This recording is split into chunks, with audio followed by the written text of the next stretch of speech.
Alara, her emerald shawl a vibrant splash against the deep shadows of the Blackwood forest, walked with a quiet determination. Sunlight, fractured by the dense canopy, dappled the forest floor, painting shifting patterns on her worn boots.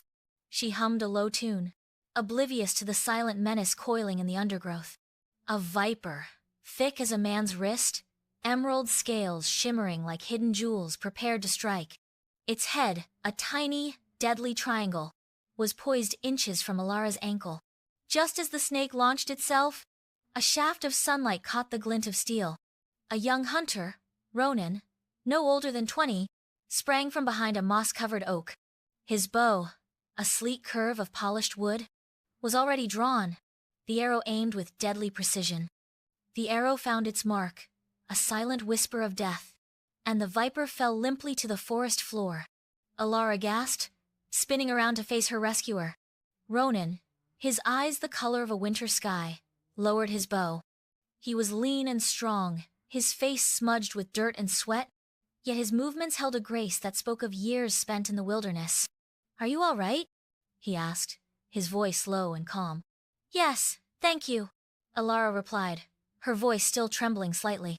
She curtsied, a gesture of gratitude as old as the forest itself. "I owe you my life." Ronan shook his head.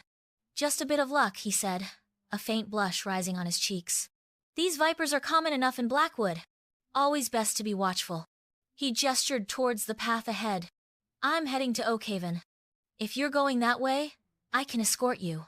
Alara readily accepted. As they walked, she learned that Ronan was a skilled hunter, providing for his family in the nearby village. He spoke of the forest with a deep respect, describing the subtle signs of the wildlife, the rhythm of the seasons, and the ancient wisdom held within the trees.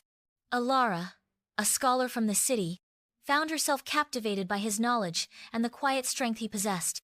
They reached Oakhaven as the sun dipped below the horizon, casting long shadows that stretched and danced across the cobblestone streets.